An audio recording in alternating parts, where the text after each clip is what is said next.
Hello guys, welcome back to the channel. ആദ്യ വീഡിയോയ്ക്ക് നിങ്ങൾ തന്ന സപ്പോർട്ട് വളരെ വലുതാണ്. വളരെയധികം നന്ദി അതിന്. നമുക്ക് രണ്ടാം ക്ലാസ്സിലേക്ക് കിടക്കാം. ഇന്ന് ഇപ്പോൾ ഈ സ്ക്രീനിൽ കാണുന്ന ഒരു വർക്ക് കണ്ടില്ലേ, ഇതുപോലത്തെ കൺജസ്റ്റഡ് ആയിട്ടുള്ള വർക്ക് ചെയ്യുന്ന സമയത്ത് ഇത് ഓരോ ഒബ്ജക്റ്റ് സെലക്ട് ചെയ്യുക, അല്ലെങ്കിൽ മൂവ് ചെയ്യുക, അല്ലെങ്കിൽ നമുക്ക് ഒരുപാട് ഇതിനിടയ്ക്കിരിക്കുന്ന ഒരു ഒബ്ജക്റ്റ് ഫൈൻഡ് ചെയ്യണമെങ്കിൽ സെലക്ട് ചെയ്യണമെങ്കിൽ ഒരുപാട് ബുദ്ധിമുട്ടായിരിക്കും. അപ്പം നമുക്ക് അതിനുവേണ്ടി സെലക്ട് ടൂൾ എന്ന് പറഞ്ഞൊരു ടൂളുണ്ട്. നമ്മൾ ഇന്നലെ അത് മൂവ് ടൂളും റൊട്ടേറ്റ് ടൂളും ഒക്കെ പറഞ്ഞ സമയത്ത് നമ്മൾ അതിനെക്കുറിച്ച് സംസാരിച്ചില്ല. ഇന്ന് ഡീറ്റെയിൽ ആയിട്ട് നമുക്ക് അതിനെക്കുറിച്ച് നോക്കാം.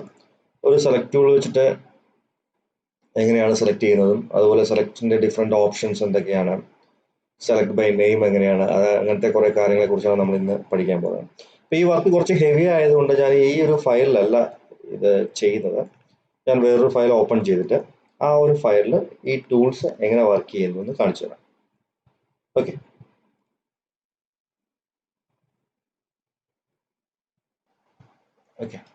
ഞാൻ കുറച്ച് ഷേപ്സ് ഞാൻ ജോമെട്രിക് ഷേപ്സ് ഞാൻ വരച്ചു.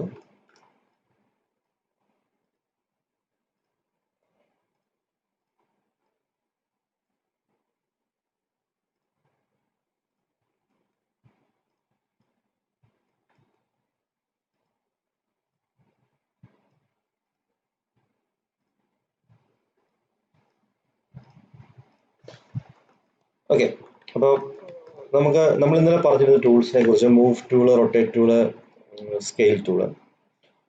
അതിന് തൊട്ട് മുന്നേ ആയിട്ട് നമ്മൾ നോക്കിക്കഴിഞ്ഞാൽ ഒരു ടൂൾ നമുക്ക് കാണാൻ പറ്റും. അതിനെ സെലക്ട് ഒബ്ജക്ട് ടൂൾ എന്നാണ് വിളിക്കുന്നത്. അതായത് നമുക്കൊരു ഒബ്ജക്റ്റിനെ സെലക്ട് ചെയ്യാൻ വേണ്ടി മാത്രം. ആ ടൂൾ കൊണ്ട് നമുക്ക് മൂവ് ചെയ്യാനൊന്നും പറ്റില്ല, ജസ്റ്റ് ഒരു ഒബ്ജക്റ്റിനെ സെലക്ട് ചെയ്യാൻ പറ്റും. അപ്പോൾ ആ ഒബ്ജക്റ്റിനെ സെലക്ട് ചെയ്യുമ്പോൾ നമ്മുടെ ആ XYZ കോർഡിനേറ്റ്സ് നമുക്ക് കാണാൻ പറ്റും. ഒരു റെഡ് കളറിലെ ലൈൻസും 2 ലൈൻസും ഒരു ഗ്രേ കളർ ലൈനുമാണ്. അതിനർത്ഥം ആ കോർഡിനേറ്റ്സ് ആക്റ്റീവ് അല്ല. ആ കോർഡിനേറ്റ് ആക്റ്റീവ് ആകണമെന്നുണ്ടെങ്കിൽ നമ്മൾ മൂവ് ടൂൾ തന്നെ യൂസ് ചെയ്യണം. സെലക്ട് ടൂൾ നമുക്ക് ഒരുപാട് ഒബ്ജക്റ്റ് ഉണ്ട്. നമുക്കിപ്പം സാധാരണഗതിയിൽ ചിലപ്പോൾ മൂവ് ടൂൾ വെച്ചിട്ട് നമ്മൾ ഒരു ഒബ്ജക്റ്റിനെ സെലക്ട് ചെയ്യുമ്പോൾ ആ ഒബ്ജക്റ്റ് ചെറുതായിട്ട് മൂവ് ചെയ്യാൻ ചാൻസ് ഉണ്ട്. ചിലപ്പോൾ ചെറിയ മൂവ്മെന്റ്സ് ഒക്കെ അതിന് വരാൻ ചാൻസ് ഉണ്ട്, നമ്മൾ അറിയാതെ നമ്മൾ മൗസ് ക്ലിക്ക് ചെയ്യുമ്പോഴേ. അപ്പൊ അങ്ങനത്തെ സംഭവങ്ങളൊക്കെ ഒഴിവാക്കി നോർമലി ഒരു ഒബ്ജക്റ്റിനെ സെലക്ട് ചെയ്യാൻ വേണ്ടിയിട്ട് ഉപയോഗിക്കുന്ന ടൂളാണ് സെലക്ട് ടൂൾ. അത് ആദ്യം കാണുന്ന ഈ ഒരു ബോക്സിന്റെ മുകളിലൊരു ആരോ, ഈ ടൂളാണ് സെലക്ട് ടൂളായിട്ട് നമ്മൾ യൂസ് ചെയ്യുന്നത്. ജസ്റ്റ് ക്ലിക്ക് ചെയ്ത് കഴിഞ്ഞാൽ നമുക്ക് ആ ഒബ്ജക്റ്റ് സെലക്ട് ആവും. ഡ്രാഗ് ചെയ്ത് സെലക്ട് ചെയ്യാം. പിന്നെ ഷോർട്ട് കീ ഉണ്ട്. മൊത്തം ഒബ്ജക്റ്റിനെ, നമ്മുടെ സീനിലുള്ള മൊത്തം ഒബ്ജക്റ്റിനെ ഒരുമിച്ച് സെലക്ട് ചെയ്യണമെങ്കിൽ Ctrl+A പ്രസ് ചെയ്ത് സെലക്ട് ഓൾ ചെയ്യാം. അതുപോലെ ഇൻവേർട്ട് സെലക്ഷൻ ഒക്കെ ഉണ്ട്. ഇപ്പൊ ഞാനിപ്പോൾ പറഞ്ഞു വരുന്നത് നമ്മുടെ ഈ ടൂളിനെ കുറച്ച് സ്പെസിഫിക് ആയിട്ട് കുറച്ച് കാര്യങ്ങൾ പറയേണ്ടതുണ്ട്. നമുക്ക് ഒരുപാട് ഒബ്ജക്റ്റ് ഉള്ള ഒരു വർക്കാണെന്ന് കരുതുക. അങ്ങനെ ഒരു വർക്കിൽ നമുക്ക് ഈ ഒരു ഒബ്ജക്റ്റിനെ നമുക്ക് ചിലപ്പം ചൂസ് ചെയ്ത് സെലക്ട് ചെയ്യാൻ പറ്റില്ല. അപ്പൊ ഞാൻ നേരത്തെ ഓപ്പൺ ചെയ്ത ആ ഒരു ക്രിസ്മസ് തീമിലുള്ള വർക്ക് എന്ന് പറഞ്ഞാൽ ഒരുപാട് ബോക്സസ് ഒക്കെ അതിനകത്ത് ഇരിപ്പുണ്ട്, ഗിഫ്റ്റ് ബോക്സുകളൊക്കെ ഇരിപ്പുണ്ട്. അപ്പൊ ഈ ഗിഫ്റ്റ് ബോക്സിനകത്ത് എനിക്ക് സ്പെസിഫിക് ഗിഫ്റ്റ് ബോക്സിനെ സെലക്ട് ചെയ്യണമെന്നുണ്ടെങ്കിൽ അത് നമുക്ക് ചുമ്മാ ക്ലിക്ക് ചെയ്ത് സെലക്ട് ചെയ്യാൻ ചിലപ്പോൾ ബുദ്ധിമുട്ടായിരിക്കും. ചിലപ്പോൾ വേറെ ഒബ്ജക്റ്റുകൾ സെലക്ട് ആകുക, അല്ലെങ്കിൽ വർക്ക് ഹെവി ആയതുകൊണ്ട് നമുക്ക് ആ ഒബ്ജക്റ്റിലേക്ക് സൂം ചെയ്ത് ആക്സസ് ചെയ്യാൻ പറ്റാതിരിക്കുക, അങ്ങനെ ഒരുപാട് ഇഷ്യൂസ് വരാം.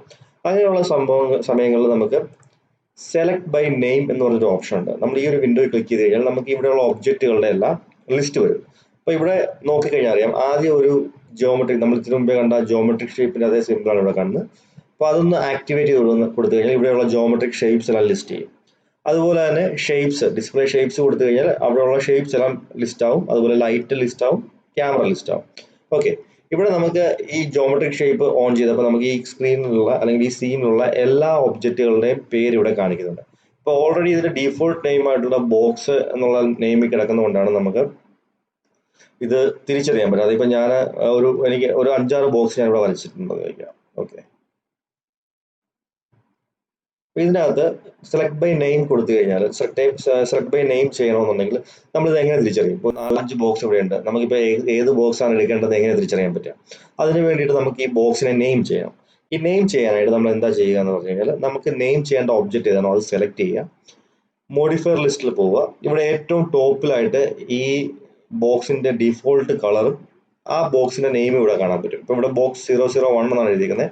ഞാനിപ്പോ ഈ ഒരു ബോക്സിന് ഒരു വേറൊരു പേര് കാണാം. പേരെന്താ ഇടുക? ബ്ലൂ ബോക്സ് കിട്ടും. ബോക്സ് സേവ് ചെയ്തു. സേവ് ചെയ്യേണ്ട ബ്ലൂ ബോക്സ് നമ്മൾ മാറ്റി കഴിയുമ്പോൾ തന്നെ ഓട്ടോമാറ്റിക്കലി അവിടെ പേര് മാറി. ഇതിന് ഞാൻ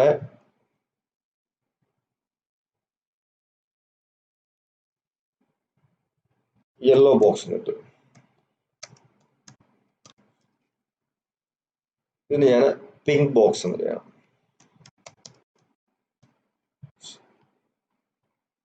അതുപോലെ ഇതിന് ടീപോട്ട് ജസ്റ്റ് കിട്ടും.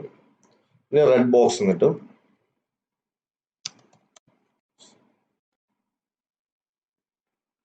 സ്പിയർ ആയിട്ട് തന്നെ ഇരിക്കട്ടെ. ടോറസ് ആയിട്ട്. ടോറസിന് ഞാൻ ഡോണറ്റ് എന്നിട്ട് ഇതിന് പിരമിഡ് എന്നാണ് കിടക്കുന്നത്. ഞാൻ ഒരു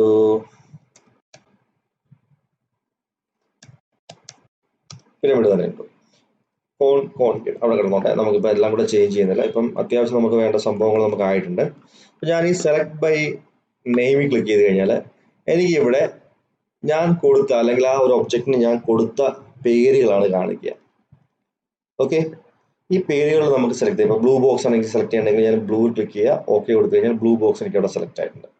അതല്ല വേറെ ഏതെങ്കിലും ആണെങ്കിൽ ഡോണറ്റ് ആണെങ്കിൽ ഞാൻ ഡോണറ്റ് ക്ലിക്ക് ചെയ്ത് ഓക്കെ കൊടുത്തു കഴിഞ്ഞാൽ ഡബിൾ ക്ലിക്ക് ചെയ്ത് കഴിഞ്ഞാൽ അത് സെലക്ട് ആയിട്ടുണ്ട്. ഓക്കെ, ഇപ്പൊ ഇൻ കേസ് അതല്ല, ഇതിപ്പോ ഒരു ഗ്രൂപ്പ് ആണെന്ന് വിചാരിക്കാം. ഞാൻ ഇതിന്റെ ഫയൽ സെലക്ട് ചെയ്തു, ഇവിടെ ഗ്രൂപ്പ് എന്നുള്ള ഓപ്ഷൻ ഉണ്ട് മെനുവിൽ, അവിടെ പോയി ഗ്രൂപ്പ് ചെയ്തു. ഗ്രൂപ്പിന് ഞാൻ ഒരു പേര് കൊടുത്തു,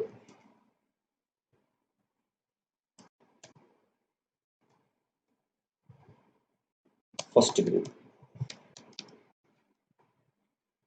ഓക്കെ, ഞാനിവിടെ സെലക്ട് ബൈ നെയിമിൽ വന്നു കഴിഞ്ഞാൽ ആ ഒരു ഗ്രൂപ്പിനെ എനിക്ക് സെലക്ട് ചെയ്യാൻ പറ്റും. ഓക്കെ, ഈ ഗ്രൂപ്പിനെ നമുക്ക് ഗ്രൂപ്പിന്റെ ടാബിൽ ചെന്ന് കഴിഞ്ഞാൽ അൺഗ്രൂപ്പ് ചെയ്യാം. ഇനി അഥവാ ഓപ്പൺ ചെയ്ത് നമുക്ക് ഇതിനകത്തുള്ള ഓരോ ഒബ്ജക്റ്റിനെ നമുക്ക് എഡിറ്റ് ചെയ്യാം, അല്ലെങ്കിൽ മൂവ് ചെയ്യാം, ട്രാൻസ്ഫോം ചെയ്യാം. അത് കഴിഞ്ഞ് തിരിച്ചു വന്നിട്ട് നമുക്ക് അതുപോലെ തന്നെ ഗ്രൂപ്പ് ക്ലോസ് ചെയ്യാം. ഇനി അഥവാ നമുക്ക് ഇതിനകത്ത് നിന്ന് നമുക്ക് ഒരു ഒബ്ജക്റ്റിനെ മാറ്റണം. ഇപ്പൊ ഈ ഒരു റൗണ്ട് ഷേപ്പിന് അല്ലെങ്കിൽ ഈ ഒരു സിലിണ്ടർ ഷേപ്പിനെ എനിക്ക് ഇതിന്ന് മാറ്റണമെന്നുണ്ടെങ്കിൽ ഞാൻ ഗ്രൂപ്പ് ഓപ്പൺ ചെയ്യുന്നു, ഇത് സെലക്ട് ചെയ്യുന്നു, ഗ്രൂപ്പിൽ പോയിട്ട് ഡിറ്റാച്ച് ചെയ്യുന്നു. അപ്പൊ ആ ഒബ്ജക്റ്റ് വെളിയിൽ പോയി. ഇനി ഗ്രൂപ്പ് എടുത്ത് ക്ലോസ് ചെയ്ത് കഴിഞ്ഞാൽ പിന്നെ ഈ ഒബ്ജക്റ്റ് സെപ്പറേറ്റ് ആയിരിക്കും, ഈ ഗ്രൂപ്പ് സെപ്പറേറ്റ് ആയിരിക്കും. ഇനി അതുപോലെ ഒരു ഒബ്ജക്റ്റ് എനിക്ക് ആഡ് ചെയ്യണമെന്നുണ്ടെങ്കിൽ ആ ആഡ് ചെയ്യേണ്ട ഒബ്ജക്റ്റിനെ ഞാൻ സെലക്ട് ചെയ്യുന്നു, ഗ്രൂപ്പിൽ വരുന്നു, അറ്റാച്ച് കൊടുക്കുന്നു, എന്നിട്ട് ആ ഗ്രൂപ്പിലേക്ക് ജസ്റ്റ് ക്ലിക്ക് ചെയ്ത് കൊടുക്കുന്നു. അപ്പോൾ അത് അറ്റാച്ച് ആവും, ഒരു ഗ്രൂപ്പായി കിട്ടും. ഓക്കെ, സെലക്ഷനിലേക്ക് ബാക്കി വന്നു കഴിഞ്ഞാൽ ഞാനിപ്പോൾ ഈ ഗ്രൂപ്പ് അൺഗ്രൂപ്പ് ചെയ്തിരിക്കുകയാണ്. അൺഗ്രൂപ്പ് എക്സ്പ്ലോർ എന്ന് പറഞ്ഞ ഓപ്ഷൻ കൊടുത്തു കഴിഞ്ഞാൽ ഇതിനകത്തുള്ള എല്ലാ ഒബ്ജക്റ്റും ഇൻഡിവിജ്വൽ ഒബ്ജക്ട്സ് ആയിട്ട് മാറും. ഓക്കെ, ഇവിടെ വന്നു കഴിഞ്ഞാൽ നമുക്ക് അടുത്ത റെക്ടാങ്കുലർ സെലക്ഷൻ റീജിയൻ എന്ന് പറയുന്ന ഒരു ഓപ്ഷനാണ്. ഓക്കെ, ഞാനിത് ഓൺ ചെയ്തിട്ടേക്കാണ് ഇപ്പോൾ ഓൾറെഡി. അപ്പോൾ ഇത് സെലക്ട് ചെയ്തേക്കുന്ന റെക്ടാങ്കുലർ സെലക്ഷൻ റീജിയൻ ആണ്. അതായത് നമ്മുടെ സെലക്ഷൻ ടൂളിന്റെ സെലക്ഷൻ വരുന്ന ഒരു റെക്ടാങ്കുലർ ഷേപ്പിലായിരിക്കും. നമ്മൾ ക്ലിക്ക് ചെയ്ത് ഡ്രാഗ് ചെയ്യുമ്പോൾ വരുന്ന സെലക്ഷൻസ് എല്ലാം ഒരു റെക്ടാങ്കുലർ ഷേപ്പിലായിരിക്കും. നെക്സ്റ്റ് നമുക്ക് അതിൽ നിന്ന് ക്ലിക്ക് ചെയ്ത് പിടിച്ചു കഴിഞ്ഞാൽ അടുത്ത ഓപ്ഷൻ കിട്ടും. അടുത്ത ഒരെണ്ണം വന്നിരിക്കുന്നത് നമുക്ക് സർക്കുലർ ആണ്. കണ്ടില്ല, സെലക്ഷൻ. ഇത് പല ടൈപ്പ് നമുക്ക് സെലക്ഷൻ. ഇപ്പൊ നമ്മൾ ചില സമയങ്ങളിൽ ഫേസ് വെർട്ടെക്സ് ഒക്കെ സെലക്ട് ചെയ്യുന്ന സമയത്ത് നമുക്ക് ഇത് മാറ്റേണ്ടി വരാറുണ്ട്. Circular selection region. അടുത്ത വരുന്നതിന്റെ പേര് ഫെൻസ് സെലക്ഷൻ റീജിയൻ. ഇതെന്ന് പറഞ്ഞു കഴിഞ്ഞാൽ ഒന്ന് ക്ലിക്ക് ചെയ്ത് നമ്മുടെ ലാസോ ടൂൾ യൂസ് ചെയ്യുന്ന പോലെ നമുക്ക് ഇത് സെലക്ട് ചെയ്തെടുക്കാൻ പറ്റും. മനസ്സിലായില്ലേ?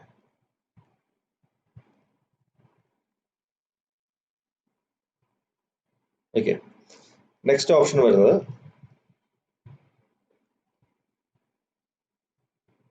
Lasso selection region.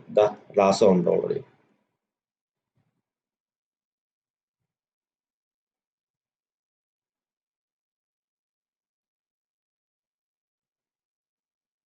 നെക്സ്റ്റ് ഒരു ഓപ്ഷൻ ഉള്ളത് പെയിന്റ് സെലക്ഷൻ ആണ്, സ്പ്രേയർ ആണ്. Paint selection region. അത് നമുക്ക് ജസ്റ്റ് ക്ലിക്ക് ചെയ്ത് എവിടെയൊക്കെയാണോ മൗസ് പോകുന്നത്, ആ ഒരു ബ്രഷ് പോകുന്നത്, ആ ഭാഗങ്ങളെല്ലാം സെലക്ട് ആവും.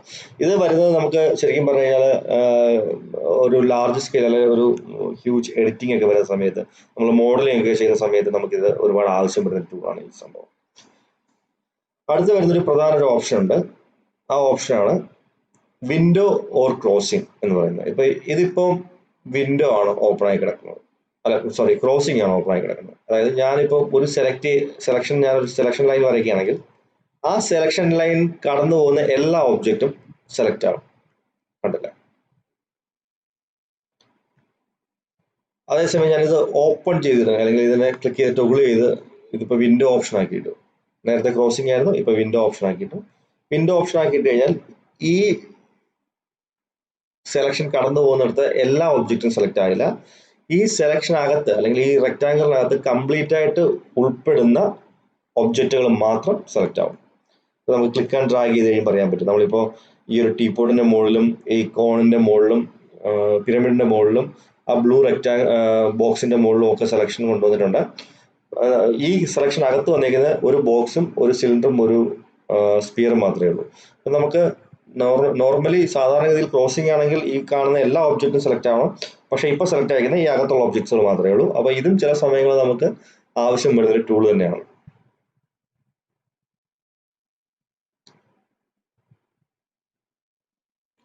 പിന്നെ ഇവിടെ നമുക്ക് മെയിൻ ആയിട്ട് നോക്കേണ്ട രണ്ട് സാധനം വെച്ചാൽ അൺഡു റീഡു. അത് പ്രത്യേകം ഞാൻ പറയേണ്ട കാര്യമില്ല അല്ലേ. ഓക്കെ, നെക്സ്റ്റ് ടൂളാണ് select and place or select and rotate എന്ന് പറയുന്ന ടൂളാണ്.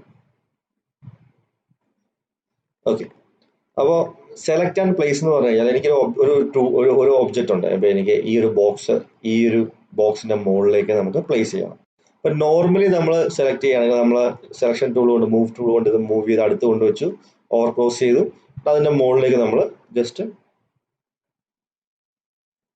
പ്ലേസ് ചെയ്യേണ്ടി വരും. അപ്പൊ നമുക്ക് കറക്റ്റ് അറിയത്തില്ല, ചിലപ്പോൾ ഗ്യാപ്പ് ഒക്കെ ഉണ്ടാവും. ഈയുടെ ഒരു ചെറിയ ഗ്യാപ്പ് ഉണ്ട്, പിന്നെ നമ്മൾ അത് പോയിട്ട് സൂം ഇൻ ചെയ്ത് നമ്മൾ ഇത് പ്ലേസ് ചെയ്യേണ്ട ആവശ്യം വരുന്നത്. അതേസമയം നമ്മൾ ഈ tool select and place tool use ചെയ്യുകയാണെങ്കിൽ ഇത് സെലക്ട് ചെയ്യുക, ഇതിന്റെ മുകളിലേക്ക് ഇത് ഓട്ടോമാറ്റിക്കലി സ്നാപ്പ് ചെയ്ത് ഇരിക്കും. കണ്ടില്ലേ? അതുപോലെ തന്നെ സെലക്ട് ആൻഡ് റൊട്ടേറ്റ് ഉണ്ട്. നമുക്കിപ്പോൾ ഈ ഒരു ഒബ്ജക്റ്റിനെ കൃത്യമായ രീതിയിൽ ഇതുമായിട്ട് അലൈൻ ചെയ്ത് വെക്കണമെന്നുണ്ടെങ്കിൽ അതിന് വേണ്ടിയിട്ട് ഈ ടൂൾ ഹെൽപ്പ് ചെയ്യും. അപ്പോൾ നെക്സ്റ്റ് വരുന്നത് സ്നാപ്പ് ടൂളുകളാണ്. സ്നാപ്പ് ടൂളുകളെ കുറിച്ച് നമുക്ക് വിശദമായിട്ട് തന്നെ ഒന്ന് പഠിക്കേണ്ടതുണ്ട്. അപ്പോൾ അത് എന്തായാലും ഒന്ന് ഹോൾഡ് ചെയ്യാൻ നെക്സ്റ്റ് വീഡിയോയിലായിട്ട് ഞാൻ ആ സ്നാപ്പ് ടൂളുകളെ കുറിച്ച് കൂടുതൽ ഡീറ്റെയിൽ ആയിട്ട് പറഞ്ഞു തരുന്നതായിരിക്കും. അപ്പോൾ താങ്ക് യു. സബ്സ്ക്രൈബ് ചെയ്യാത്തവർ സബ്സ്ക്രൈബ് ചെയ്യുക, വീഡിയോ ലൈക്ക് ചെയ്യുക, നിങ്ങളുടെ അഭിപ്രായങ്ങളും നിർദ്ദേശങ്ങളും കമൻറ്റുകളായിട്ട് രേഖപ്പെടുത്തുക. Thank you.